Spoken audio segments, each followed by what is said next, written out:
"You're out," my mom said, eyes cold as steel.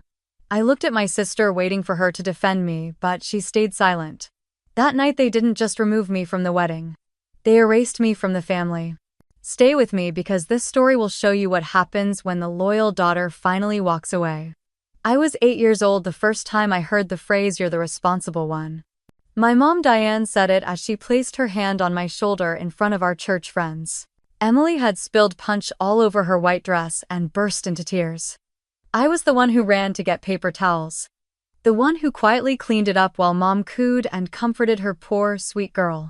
From that moment on, being responsible became my role, unassigned, unofficial, and utterly inescapable. I was Claire Bennett, the big sister, the fixer, the level-headed one. And over time that role became armor. And sometimes a cage. Emily, 3 years younger and a ball of sunshine, was the daughter our mother adored. She had golden curls, a laugh that made strangers smile, and a way of lighting up any room. "She's our little artist," Mom would brag. Claire's more of the practical type. That phrase, the practical type, was used so often I began to hear it as a gentle dismissal, a justification for why Emily got praise and indulgence while I got responsibilities and expectations. Still, I loved my sister. We weren't rivals. We were allies. We shared bunk beds, late-night secrets, and whispered dreams of the future.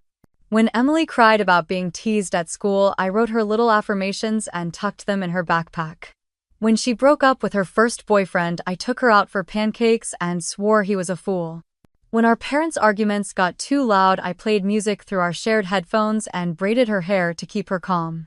In college, our paths diverged, me into interior architecture, Emily into art and design, but I still found ways to support her.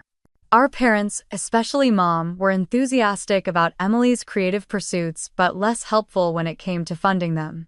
While I juggled coursework and internships, I also picked up extra freelance projects to send her money when tuition deadlines loomed or rent was late. I did it without expectation, without ever asking for anything back. That's just what older sisters do. Right. By the time we both settled into our post-college lives, me in Seattle, working for a boutique design firm, Emily freelancing and selling paintings online from Portland, our bond remained strong. We didn't talk every day, but when we did, it was easy, familiar, natural. So when Emily called me one cold Tuesday morning in December, her voice shaking with joy, I picked up on the first ring. "He proposed," she squealed. "Claire, I'm getting married." The words hit me like sunlight after a storm. I felt a rush of emotion, pure, uncomplicated happiness for her. "Leo asked you," I said, already smiling. "That's amazing. Oh my God, Em. You have to be my maid of honor," she blurted before I could say anything more. "Please, I can't do this without you." I laughed. "Of course I will. I already have 5 Pinterest boards waiting." We both giggled like we were teenagers again. The distance between us collapsed in that moment. I imagined the dresses, the venues, scouting the color palettes we'd build together. I envisioned being by her side through all of it, helping her shape the wedding of her dreams. Emily had found her person, Leo, a soft-spoken photographer with a kind heart and a steady demeanor that grounded her. They met at an indie gallery show nearly 2 years earlier, and I liked him instantly. He was quiet but thoughtful. The way he looked at her reminded me of how Dad used to look at Mom before the years wore them down. After Emily's call, I cleared the weekend on my calendar and drove to Portland to celebrate. She greeted me with a tackle hug, already glowing with bride-to-be energy. Leo joined us for a dinner filled with stories about how he proposed on the rooftop of their apartment building under a canopy of string lights and handmade lanterns. It was so perfectly her that I got misty-eyed. That weekend, we stayed up late, eating ice cream, flipping through wedding magazines, and making lists. Emily wanted something elegant but relaxed. Soft colors, vintage accents, lots of greenery. "I want it to feel like a garden party that just happens to have a ceremony in the middle," she said. "I can work with that," I grinned. I took notes. I saved photos. I drafted budgets. My phone became a dedicated planning hub filled with tabs for florists, venues, dress shops, and catering options. Emily was open to ideas but kept saying, "Whatever you think, Claire, you're so good at this," and I was. I'd managed six-figure design projects. I'd coordinated home renovations with impossible deadlines. Compared to that, planning a wedding was a joy, a beautiful emotional puzzle I could solve for someone I loved. Mom, of course, was thrilled about the engagement. She called Emily 5 times that first week alone. But when I spoke to her, she sounded cool. Not unkind, but distant. "Oh, Claire. I suppose you'll have everything under control," she said, in a tone that wasn't quite complimentary. She sent me a list of her friends' daughters who recently got married along with their wedding vendors. "They did lovely jobs," she said. "Might help steer Emily in a more refined direction." I brushed it off. I knew her style wasn't ours. Emily and I had a vision, and I was too focused on making it come true to worry about minor interruptions. Besides, for the first time in a long time, I felt seen, valued, needed. Emily was counting on me, and I was ready to give her everything. The shift was subtle at first, so slight I barely noticed it. A skipped reply here, a vague comment there. It wasn't enough to raise alarms. Just enough to leave me slightly off balance. Mom's been really involved. Emily mentioned one afternoon over the phone. I was in the middle of drafting an email to a florist we'd loved, one whose moody blooms had matched the soft vintage palette Emily described. She already put down a deposit at that new hotel downtown, Emily added almost too casually. The Hawthorne House. I froze, phone pressed between my cheek and shoulder. "Wait, I thought we were still narrowing down venues." "I know, but she said it was a cancellation spot and we'd be crazy not to grab it. They only had one summer date left." I opened my mouth, then closed it. The Hawthorne House wasn't even on our list. It was sleek and ultra-modern, glass walls and chrome details, not at all the romantic garden-style setting we'd envisioned. But Emily sounded pleased, if slightly overwhelmed.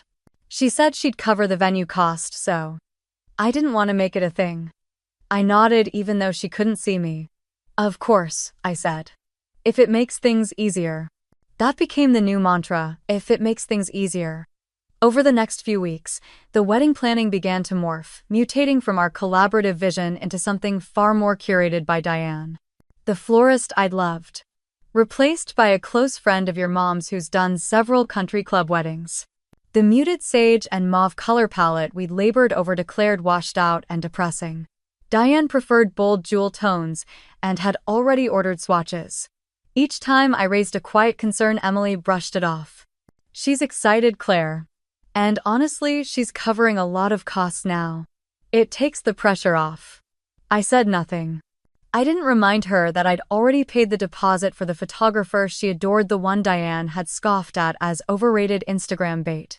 I didn't mention the custom welcome boxes I'd begun curating for out-of-town guests or the honeymoon plans I was secretly finalizing. Instead, I smiled. I nodded.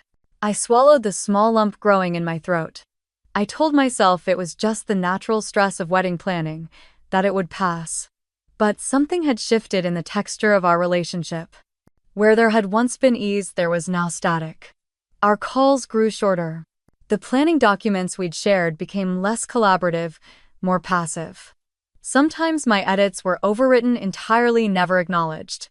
And then came Ava. She was our cousin technically, but had always felt more like a satellite to our family than a fixture. She floated in and out of holidays, always aligning herself with whoever had the most influence in the room. Growing up, she mimicked Emily's style and echoed my answers in class. Mom called her eager. I called her calculating. So when I opened Instagram one evening and saw a photo of Emily and Ava laughing at a cake tasting, I blinked in confusion. My name was tagged in the caption, but only as an afterthought. The cake tasting wasn't on my calendar. No one had mentioned it. I clicked through the carousel, Ava holding swatches against bridesmaid dresses. Ava peering at calligraphy samples.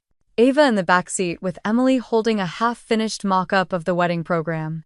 I stared at the images, the knot in my chest tightening. The next morning, I brought it up to Emily. "That looked fun," I said carefully. "Did you end up going with the lemon elderflower?" She hesitated. "Oh, yeah, it was good. Ava happened to be free and Mom thought it would be helpful to get a second opinion. You could have called me. I didn't want to bother you." You've been so busy with work lately. I had been busy. But I wasn't too busy. Not for her. Never for her. Right, I said, managing a small smile. Well, I'm glad it went well. But the silence that followed told me everything I needed to know. The next hit came not from Emily but from someone entirely unrelated, one of my colleagues, Natalie.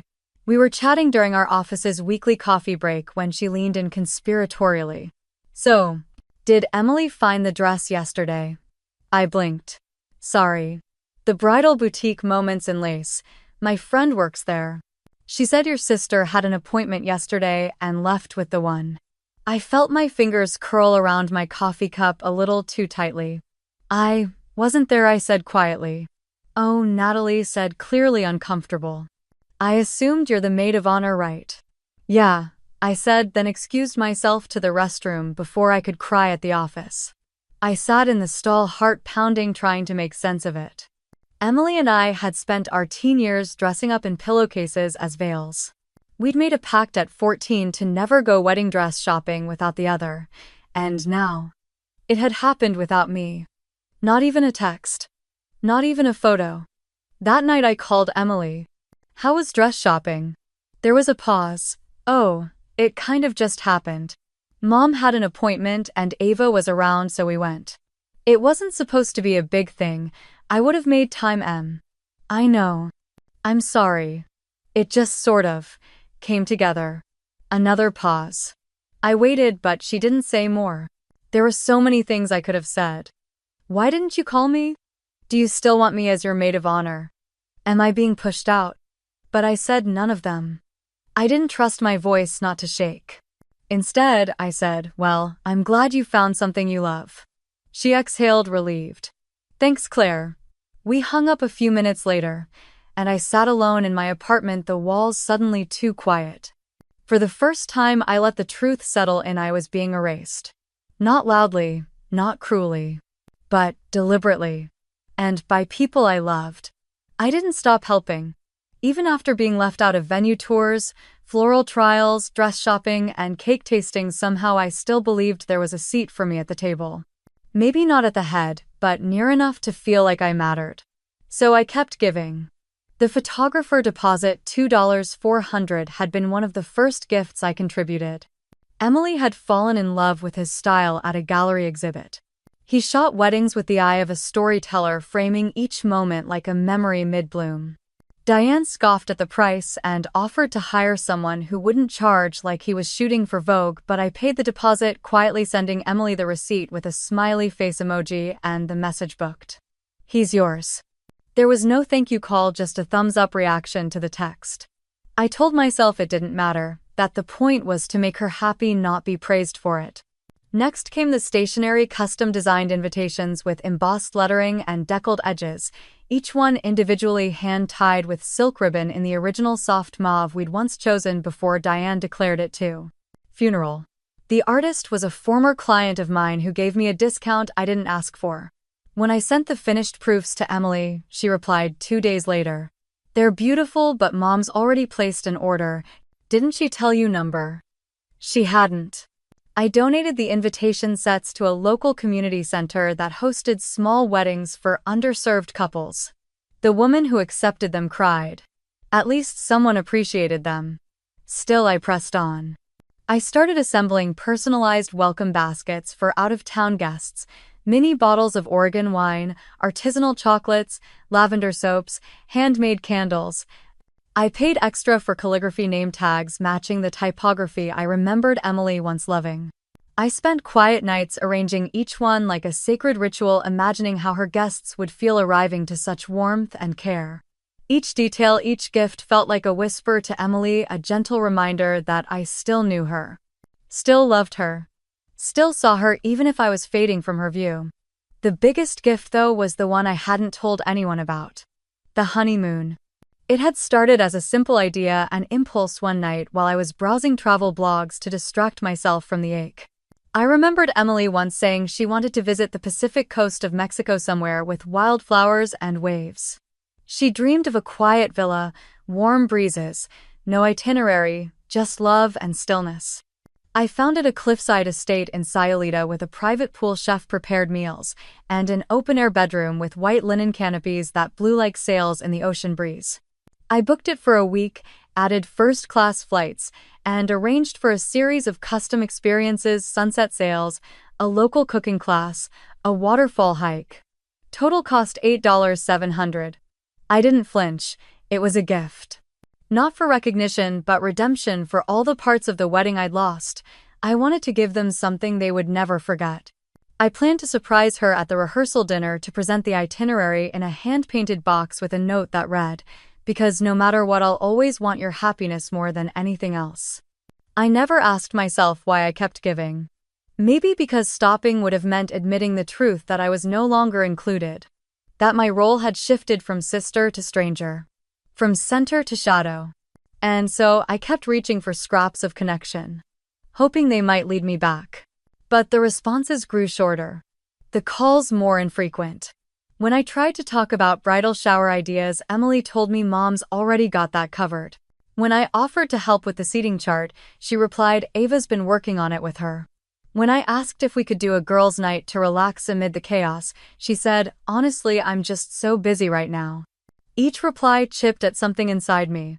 I started to dread opening our shared planning documents. Most had been emptied, rewritten, or locked. I watched Instagram stories where I appeared only once, blurry in the background or not at all. I RSVP'd yes to every wedding event I was invited to, even as I wondered if I'd soon be left off a list entirely. It was strange how someone could be your favorite person for 3 decades and then gradually begin treating you like a guest in their life. Stranger still was how easy it became to pretend it didn't hurt. I told Mark, my boyfriend of 4 years, only parts of what was happening. The logistical parts. The cancelled vendors, the changed colors, the surprise hotel booking. He listened, concerned but not quite comprehending the full weight. "You've done so much for them," he said one evening as we lay on the couch. "I don't understand how they could push you out like this." "Maybe I'm imagining it," I whispered. "You're not. But what if they don't even realize what they're doing? Maybe they just think, I'm fine, that I don't need to be included." Mark looked at me gently, like someone watching someone else unravel in slow motion. "Claire, you shouldn't have to fight to stay in your sister's life." His words lingered longer than I expected. That night I sat on the edge of our bed staring at the half-packed wedding gift box. The travel documents were neatly organized. The calligraphy envelope rested atop the itinerary. I thought of Emily's face when I would give it to her. Would it light up with gratitude, or would she look confused, wondering why I had gone so far for a wedding she no longer seemed to want me part of? A heavier thought followed one. I tried to push away, but couldn't. Would she even want me at all? I glanced around my apartment, filled with baskets, ribbons, receipts, swatches, and felt an unfamiliar chill. It wasn't just that I was being excluded. It was that no one was bothering to explain why. The message came on a Wednesday afternoon 2 weeks before the wedding. From Emily, "Can you come to Mom and Dad's tomorrow at 7? We should talk. It'll help clear the air before the big day." It was the first time in weeks she'd reached out without prompting. My heart jumped with hope, a fragile kind of hope that maybe this was the moment. Maybe she finally saw how far apart we'd drifted. Maybe she wanted to fix it to bring us back to where we began. I spent hours rehearsing what I would say. Not accusations, just honesty. I wanted to tell her how invisible I'd felt. How I'd still shown up, still given, still loved her. How much it had hurt to be left out and replaced by someone who barely knew her. I reminded myself to stay calm. To listen. To believe that our bond could survive this distance, if only we both reached across it. When I arrived at our parents' house the next evening, I noticed the porch light was already on, casting a soft yellow halo across the steps. For a moment, it looked like home. I rang the doorbell. Mom opened it almost immediately. Her face was unreadable, composed lips pressed into a thin line. "They're in the living room," she said, already turning away. I stepped inside, my palms damp. Dad sat in his usual recliner, looking vaguely uncomfortable, as though he'd wandered into a meeting he wasn't sure he was supposed to attend. Emily perched on the far end of the couch, back straight, eyes low. Ava sat beside her. I blinked. Why was Ava here? I remained standing. No one offered a seat. What's going on? I asked, looking at Emily. I thought this was between us. Emily opened her mouth to speak, but Mom raised a hand, cutting her off. There are some things we need to discuss, Claire, she said with a tight, deliberate tone. As a family. Something shifted in my chest, something cold. Mom stepped forward, her heels clicking across the hardwood. We've been talking, she said. And we've come to a difficult but necessary decision. I looked between them. We, Mom nodded. Emily, Ava, and myself. I turned to Emily again. Her eyes met mine, but only for a second before flicking away. What decision? I asked, though a sick part of me already knew. That your involvement in the wedding has become problematic, Mom said, ticking off invisible boxes on her fingers. You've been overbearing, emotionally manipulative, and frankly exhausting to deal with. My breath caught. What I said softly. Emily shifted, hands twisting in her lap. I've tried. Mom continued, to include you. But you've made things about your contributions, your opinions, your control. You've undermined Emily at every turn. That's not true, I whispered. I looked at my sister, pleading. Emily, please. She finally looked up, her voice barely above a whisper.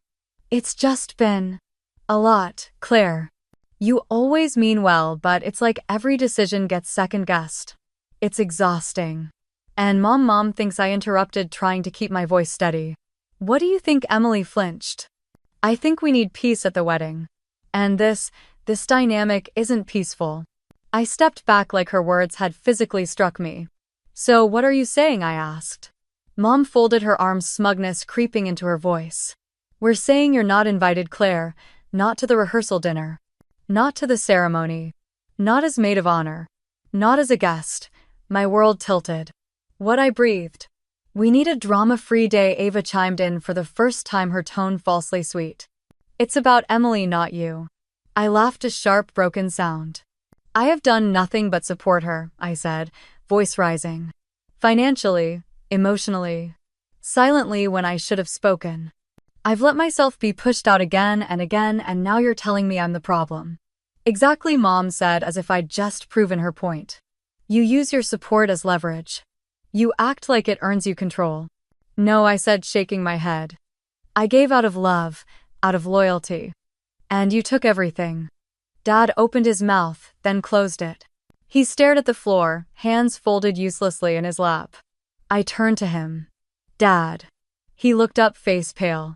Let's not escalate this. That hurt worse than anything. And Emily, my sister, my partner in childhood, my confidant, just sat there silent. I see, I said, after a long moment. I felt strangely calm, like a still lake before a storm. When did you decide this? A few weeks ago, Mom replied, almost proudly. But we didn't want to upset you before it became necessary. So, Ava's the new maid of honor? I asked, turning toward her. She didn't deny it. I nodded. No one moved. No one tried to stop me as I stepped toward the front door. Good to know, I said, reaching for the handle. Claire, Emily said suddenly, her voice quiet. Please don't make this harder than it has to be. I turned back to her, tears burning but unshed. You already did, I said. Then I opened the door and walked out. The air outside was thick with June heat, but I felt cold. I made it to my car before the first tear fell. Then another, then a flood. I sat behind the wheel, headlights off, hands gripping the steering wheel like a lifeline. My phone buzzed once. A text from Mark. You okay? I wasn't. But I didn't reply. I drove through familiar streets that now felt foreign, blurry with grief, slick with betrayal.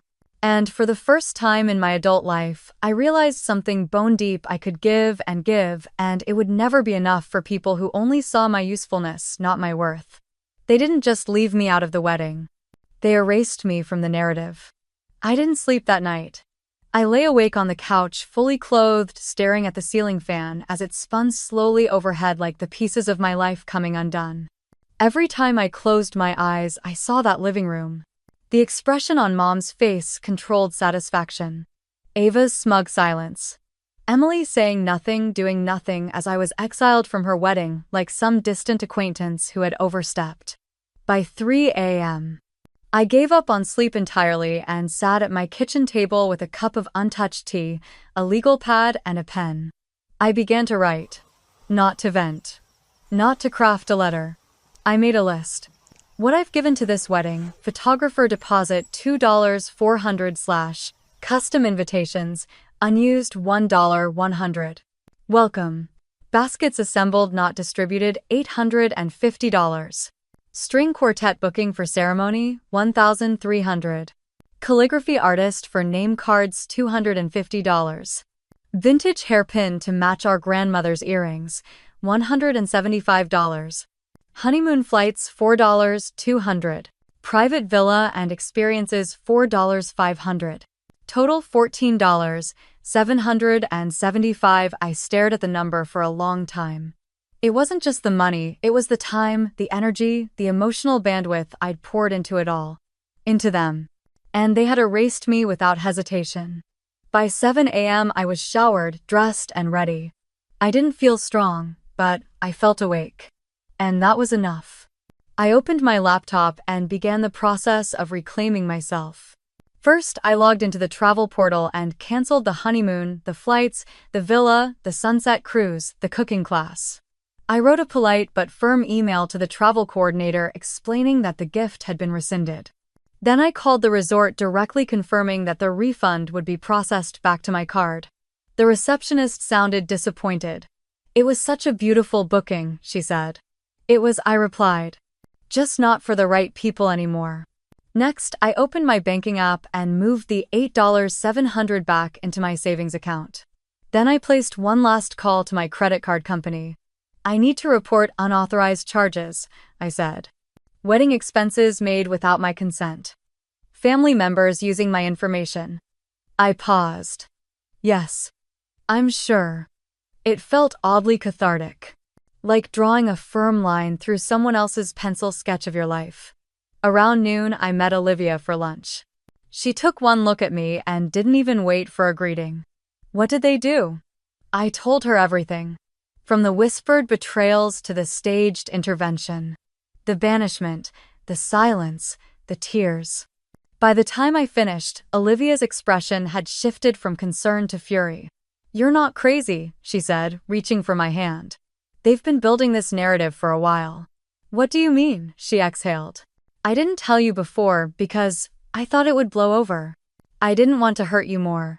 But Claire, your mom's been talking about you behind your back for months. My stomach dropped. At Emily's engagement party, she told my mom you were struggling emotionally, that you were bitter about being single and projecting it onto the wedding. At the gallery fundraiser, she joked that you might try to upstage the bride, and at the brunch last month, she said you had boundary issues, and that Emily was learning to put herself first. I stared at her speechless. I thought it was just Diane being Diane. Olivia said softly. But now, I see the pattern. She's been laying the groundwork. Poisoning people against you. I pressed my hand to my mouth. It wasn't just that I'd been excluded, I'd been framed. She never liked that I had independence, I murmured. That I didn't need her approval. And when Emily and I were close, it made her invisible. Olivia nodded. And she doesn't know how to tolerate being irrelevant. The words hung in the air like smoke. Acrid, undeniable. That evening I sat on my balcony with a blanket wrapped around me watching the Seattle skyline flicker against the dusky sky. The ache in my chest hadn't gone. But it had changed shape. It was no longer just sadness. It was a kind of grief for the family I thought I had. For the sister I'd believed would always be my person. I knew I couldn't untangle it alone. The next morning I made an appointment with a therapist.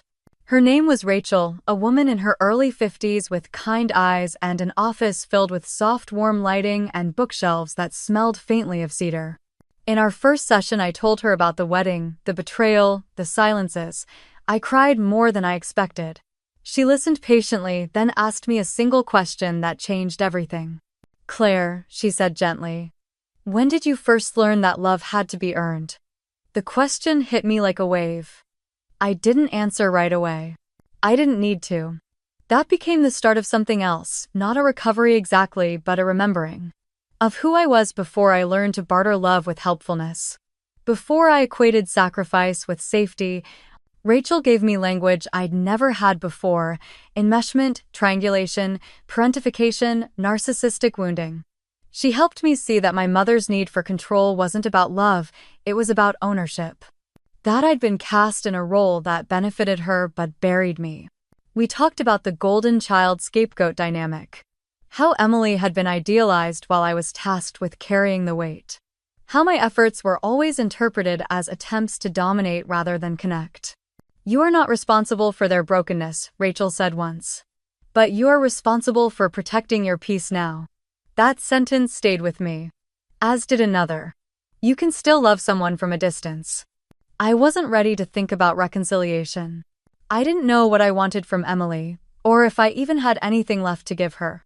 But I was beginning to understand something far more important: I didn't need their permission to take my power back. I just needed the courage to stop waiting for them to give it. The call came late on a rainy Tuesday, just as I was packing up to leave Rachel's office. Therapy had left me raw, but a different kind of raw, like the sting of fresh air in lungs, long deprived of oxygen. My phone buzzed. I glanced down. Leo. I stared at the screen, my thumb hovering. I hadn't spoken to him since the night I was erased. He hadn't called then. Neither had Emily. The silence had been deafening. But something in me whispered, "Answer." "Hello." My voice cracked slightly. "Claire." Thank God.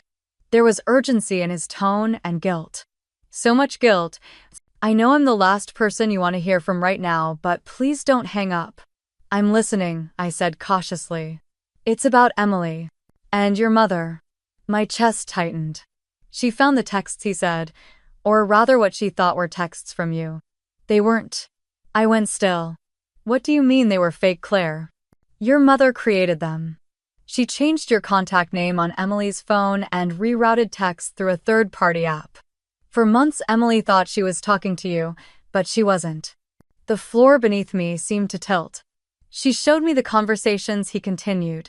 "They were cold, dismissive, terse. Nothing like you." I started digging. We compared timestamps, we checked IP addresses, and when we finally confronted Diane, she admitted it. I sat down slowly on the nearest bench outside the office. Rain tapped steadily on the awning above me. She admitted everything. That she forged messages. That she told vendors you canceled. That she deleted real texts from you before Emily could see them. Claire, she isolated you by design. I couldn't speak. She said she was protecting Emily's peace. That you were too dominant, too emotional. But it wasn't about peace. It was about control. She painted you as jealous, vindictive, unstable. I blinked against the sting in my eyes. And Emily, she's devastated, Leo said. She wanted to call you the moment she found out, but she wasn't sure you'd even pick up. She's afraid she lost you for good. I swallowed hard. She might have, I said softly, or at least, the version of me who would have forgiven this easily. There was a long pause. She's ready to make it right, he said. And there's something else. Your Aunt Catherine, she's organizing a meeting. A family one. Small. Just people who need to hear the truth. I said nothing. She thought you should be the one to speak. To show them what really happened. My pulse ticked faster. When Thursday night. At her place, Emily and I will be there. Your dad too. I exhaled. I'll think about it. He didn't push. That night I opened a folder I hadn't touched since the wedding unraveling began. Inside were all the receipts, emails, screenshots, the paper trail of my invisible labor. I printed them out carefully, arranging them into a binder. I added something else too, a copy of the real text messages I'd sent Emily, the ones Diane had intercepted or erased. I printed them alongside the forged ones Emily had been shown. Side by side, the truth was undeniable. 2 nights later, I stepped into my Aunt Catherine's living room and was met with a hush that was almost reverent. Emily stood by the window, pale and nervous. Her eyes met mine, and in them I saw remorse. Real, aching, wordless remorse. Leo gave me a small nod from the couch. My dad was already seated, his face drawn and anxious. Aunt Catherine greeted me with a firm embrace. You're not alone anymore, sweetheart, she whispered. I sat down, opened the binder, and began. I didn't shout. I didn't accuse. I simply told the truth. I showed the texts real and fake. The mismatched timelines. The emails from vendors Diane had contacted pretending to be me. The receipts from the cancelled honeymoon Diane told everyone I had offered as manipulation. Then I paused and looked around the room. Emily and I have had a lifetime of love, I said quietly. But the wedge between us wasn't hers. It was planted, watered, grown with lies. My voice trembled only slightly. I kept asking myself, what did I do wrong? And the answer was nothing. I just stopped being useful. I stopped playing along. And for our mother, that was enough. Emily broke down crying. Claire, she whispered. I'm so sorry. I didn't know how deep it went. I nodded, my heart torn. I know. But you didn't ask. And that hurt just as much. Then, to everyone's surprise, my father stood. He was shaking but steady. I've been silent a long time, he said. Too long. I let Diane's voice be the only one. I let her reshape reality because it was easier than confronting her. He looked at me, eyes filled with sorrow. I watched you carry the weight of this family since you were a child. I watched you take on responsibility that should have been mine.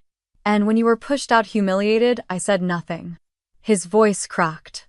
I'm so sorry, Claire. You didn't deserve this.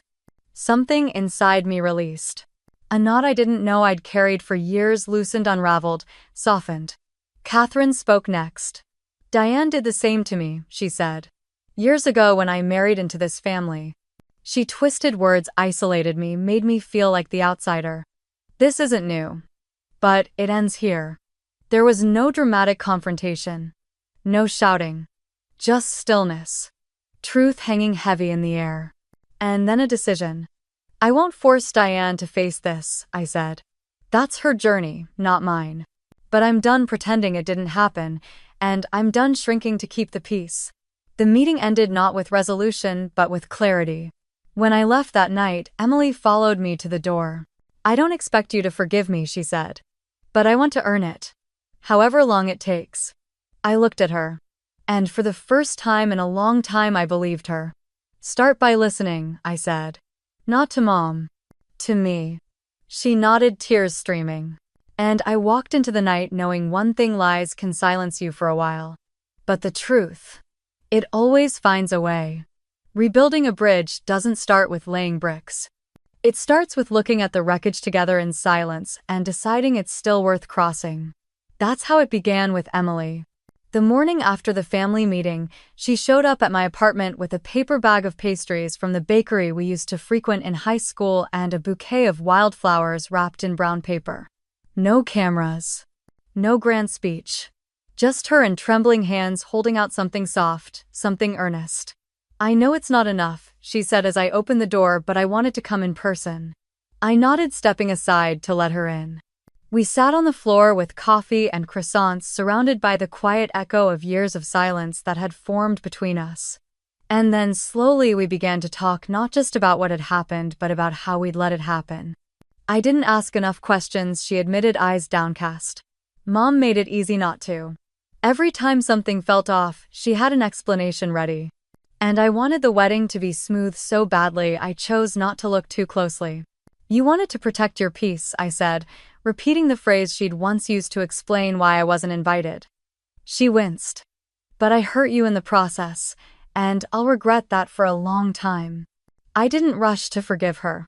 That came later, in small ways. In Sunday brunches reinstated. In old inside jokes resurfacing. In emails sent with no agenda, just affection. Trust is a slow bloom. But we watered it together. The wedding was now 3 weeks away, and the atmosphere shifted palpably. Mom's role reduced drastically. Emily and Leo set clear conditions: no contact with vendors, no planning authority, no independent decision-making. She would attend, but only as the mother of the bride, not the executive producer she'd cast herself as. She did not take it gracefully. She called it punishment. Said she was being ostracized in her own family. For a while, she even threatened to boycott the ceremony. But when no one chased her or soothed her with reassurance, something changed. Not in her perhaps, but in us. We stopped reacting. And that's when her fury began to shrink. Eventually she agreed to attend, and she would behave. That was the unspoken agreement. Not because we demanded it, but because for once we didn't need her to approve in order to move forward. I resumed my role as maid of honor, but on new terms. I wasn't there to prove myself. I wasn't there to please. I was there to support my sister with boundaries, with honesty, and with my whole heart intact. I helped finalize seating charts, mediated a few final wardrobe crises, and even coordinated a low-key bachelorette dinner with Emily's closest college friends. It wasn't about making up for lost time, it was about starting again, this time with clarity. 1 week before the wedding, I handed Emily a small square envelope tied with soft blue ribbon. "This isn't Bali," I said. "No luxury resort, no sunset cruise." She opened it gently, eyes scanning the itinerary. "A mountain cabin in Vermont," she read aloud. "A tiny town with no cell service, no itinerary, just trees, hiking, and the world's coziest fireplace." "It's quiet," I said. "And real. And doesn't cost me a month's rent." She laughed, then looked up with tears in her eyes. "It's perfect." I smiled. This gift isn't about proving anything. It's not a way to buy forgiveness or a seat at the table. It's just a gift. Freely given. She nodded.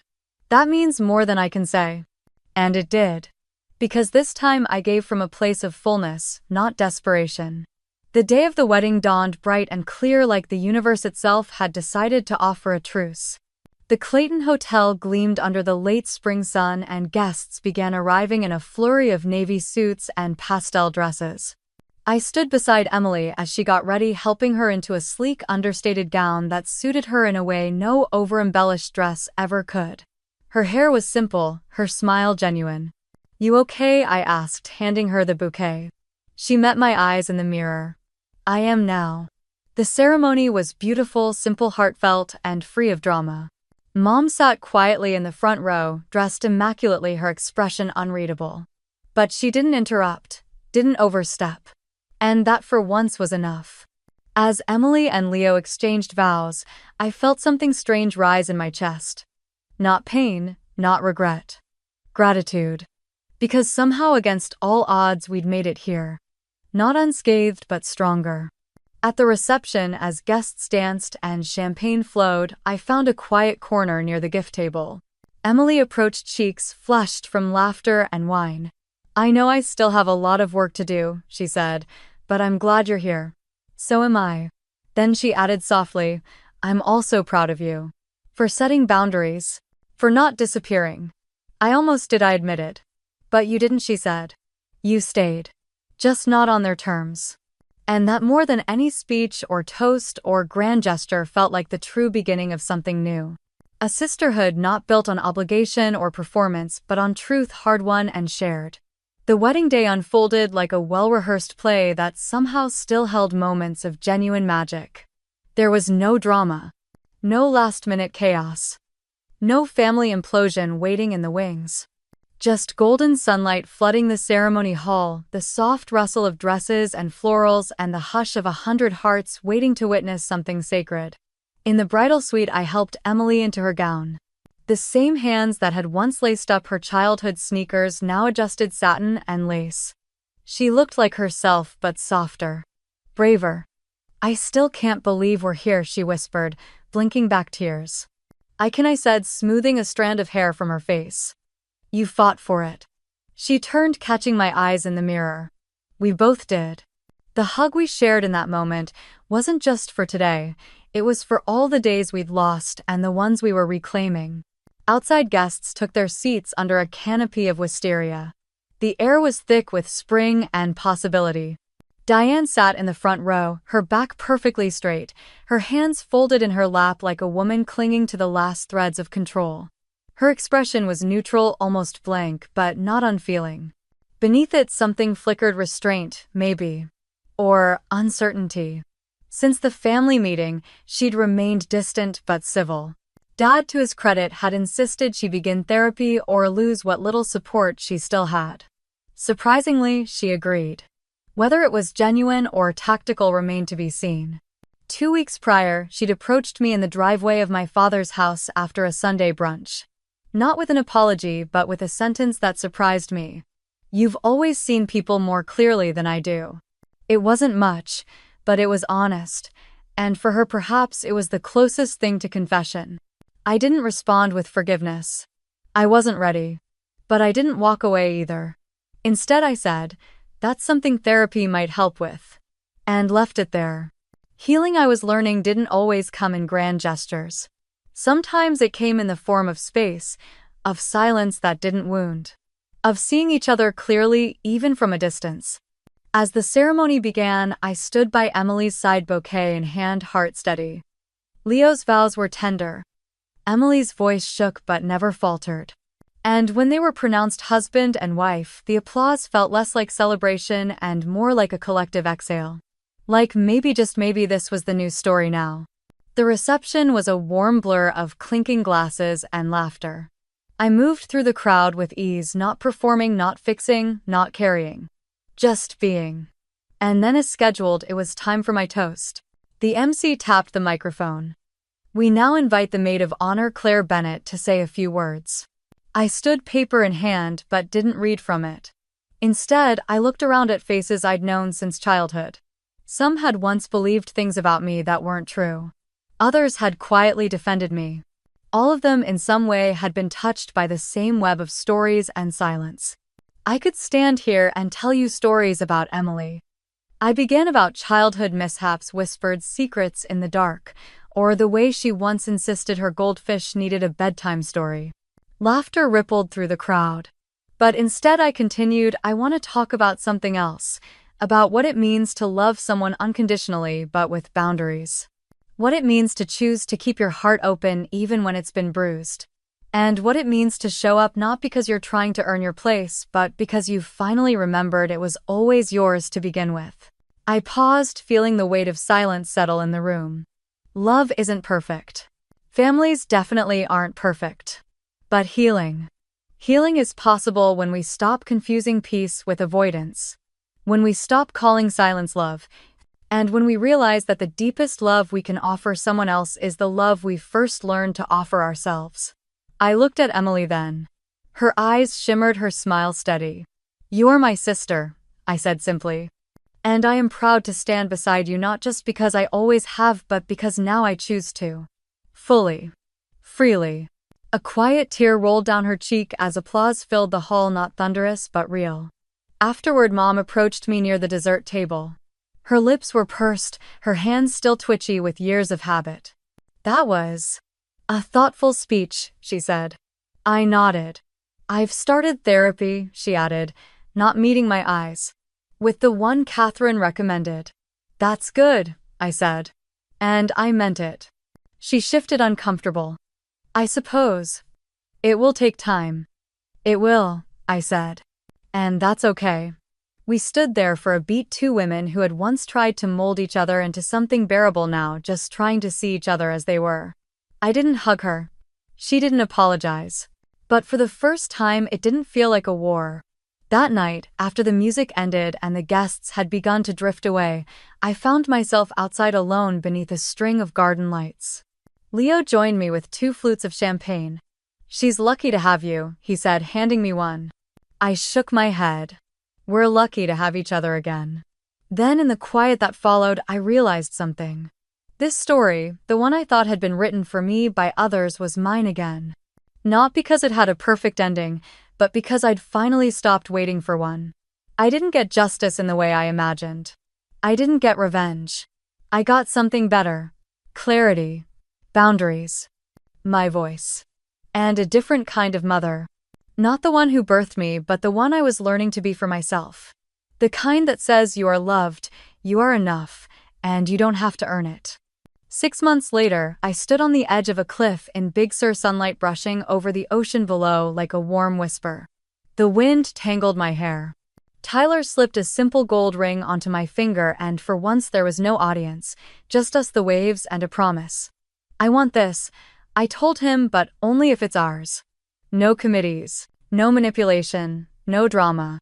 He smiled. "Then that's exactly what it'll be. No grand speeches, No elaborate choreography. Just truth, tenderness, and the quiet relief of feeling seen without needing to be spectacular. For the first time in my adult life, I was planning something for me not out of obligation, not to prove anything, not to hold a family together. Just because I wanted it. And that, I realized, was freedom. Back home things had begun to shift. Slowly. Imperfectly. But undeniably. My parents, Emily and I, had started attending group therapy just once a month at first. At the beginning, the sessions were mostly tense silence, awkward nods, and long, fragile pauses. But over time, the silence softened. The pauses became thoughtful. Even Diane, still learning how to be a different kind of mother, began offering stories instead of control, vulnerability instead of judgment. She hadn't transformed, but she'd begun to try. And sometimes that was enough. Dad found his voice. Emily found her spine. And I found peace not in fixing things, but in letting go of the need to. One chilly October afternoon, Emily called me, voice thick with joy. "She's here," she whispered. Claire rose. 6 pounds 10 ounces. She has your eyes. My knees gave out a little on the kitchen floor as I cried into my hands. Not because I needed the honor, but because I hadn't asked for it. Her middle name, Claire, wasn't an apology, it was love. A kind that didn't need permission or perfection. Just presence. I visited the hospital that evening holding the tiny girl who blinked up at me with a gaze both brand new and deeply familiar. "You're already so loved," I whispered, brushing a finger along her cheek. "And you don't have to earn a single bit of it." Emily leaned her head against my shoulder. "That's the kind of legacy I want to pass on," she said quietly. "The kind you gave me even when I forgot it." Some days, I still felt the echo of old patterns tug at me, when someone didn't respond fast enough to a text, when silence crept into a conversation, when I felt that impulse to do more, prove more, be more. But now I knew better. I could pause. I could choose. Because I wasn't living in reaction anymore. I was living in alignment. I'd stopped performing for affection. I'd stopped apologizing for having needs. And I'd started building a life not around being indispensable to others, but being deeply rooted in myself. It didn't make me invulnerable, it made me honest. One morning, sitting on my balcony with a cup of tea and a notebook, I wrote a sentence that I later taped to my fridge. "My value doesn't depend on whether others recognize it. It has always been there, and now I live like I believe it." Some nights I still lit a candle for the girl I used to be. The one who worked herself to exhaustion for love. Who tolerated emotional starvation in the name of family. Who thought if she was just good enough she'd finally be safe. I didn't shame her, I thanked her. Because she got me here. And now it was my turn to live for us both. So if you've made it to the end of this story, maybe you've felt some of this too. Maybe you've been the one quietly holding the center while everyone else spun wildly. Maybe you've been erased, misunderstood, or expected to be the glue while cracking on the inside. Or maybe you're just now realizing you don't have to keep playing a role that was never yours to begin with. If so, let me tell you what someone once told me. You are not hard to love. You are just learning to love yourself loudly enough that silence from others doesn't sound like the truth. Your story isn't over. It's just turning a page. And who knows? Maybe next time the story won't be about who you are to everyone else. Maybe it will be about who you've finally become for you. I'll be here cheering for you. Because healing isn't always a grand finale. Sometimes it's just waking up, smiling at your reflection, and whispering, "I am enough. I have always been enough. And today I live like I believe it."